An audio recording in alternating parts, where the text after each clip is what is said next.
it's important to remember as these agreements are unfolding, and of course we've been watching for 15 months as we've approached ceasefire agreements, one went into play, others have fallen apart, just how fragile these deals are. But very much Israeli politics came into play as Netanyahu was looking at what he would have to do to hold his coalition together if he did move forward with the ceasefire agreement. And he ultimately made a decision that if he had to choose between pressure from incoming President Donald Trump or pressure from his far-right flank, he was going to yield to that pressure from President Trump and really set a tone for what their relationship is going to look like once Trump returns to office.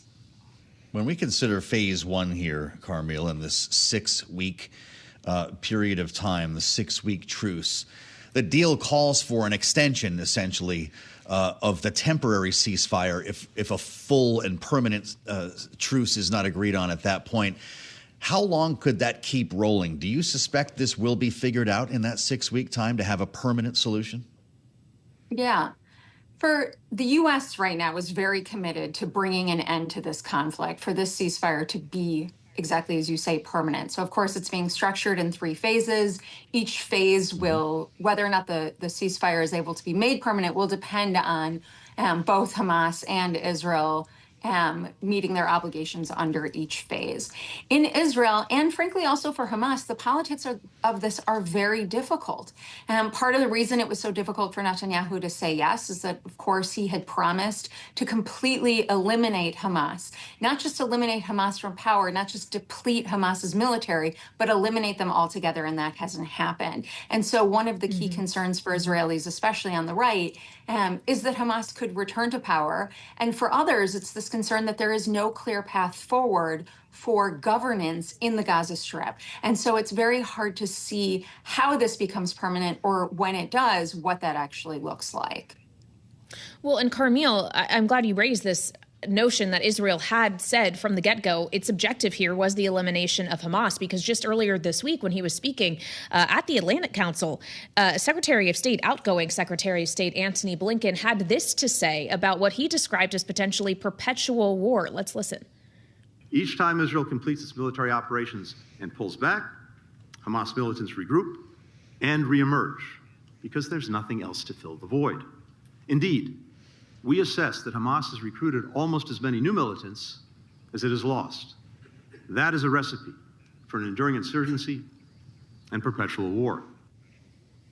So, Carmiel, what realistically could fill the void to prevent an enduring insurgency? Yeah, this is really the question of the hour as we move into, again, as we said, a ceasefire and then what will hopefully be an end to this conflict. The Palestinian Authority continues to reassert that it is ready, able, and willing to take this on.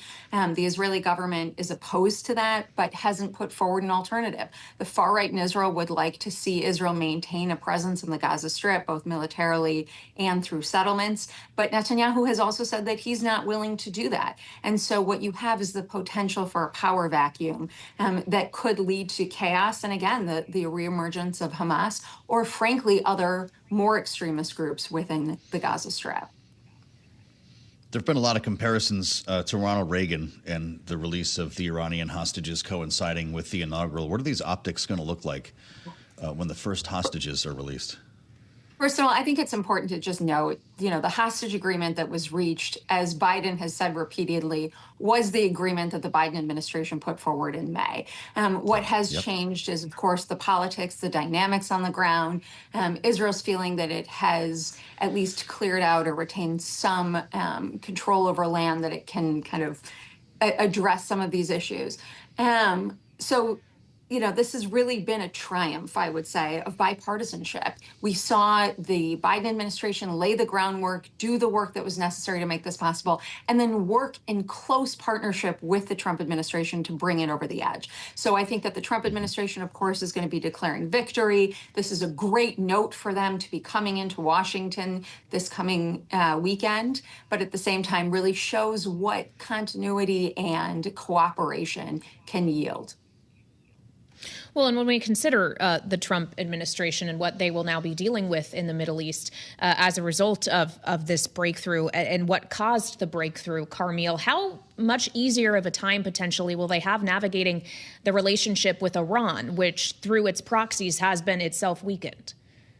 Yeah, I mean, that's certainly part of the conditions that have made this agreement possible in this moment is the weakening of both Iran and its proxies. So the Trump administration will benefit from that. Their ambitions, of course, are still set on a larger regional agreement that includes the Saudis, and they're going to work to pursue that and are well positioned to do so, I would note. That doesn't mean this will not be without its challenges. Of course, as we talked about, making sure that each stage is actually reached. Israel released today the first list of Palestinian prisoners that it's going to allow to be released as part of the exchange with hostages, whether or not Hamas actually produces all of the hostages, how many are alive, and so forth.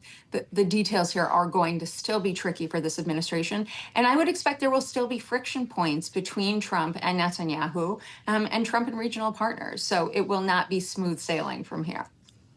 Do we actually have a sense, though, more specifically, Carmiel, what this exchange is going to look like? Are we going to see a meeting at a crossing with Gaza? Are they going to be on an airport tarmac? How's this going to roll?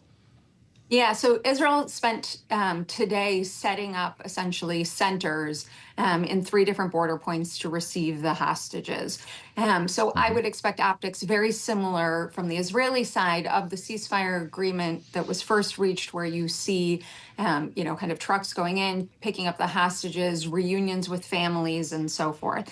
In the past, they haven't allowed the release of Palestinian prisoners to be filmed, and they will, of course, be distributed to different places. Some will go back to Gaza, others to the West Bank, and then there is talk of those who may be deported. So I don't expect the TV optics to be quite as kind of grand around that, but you will see receptions back into communities, families being reunited on both sides. I would expect it's going to be very, very emotional.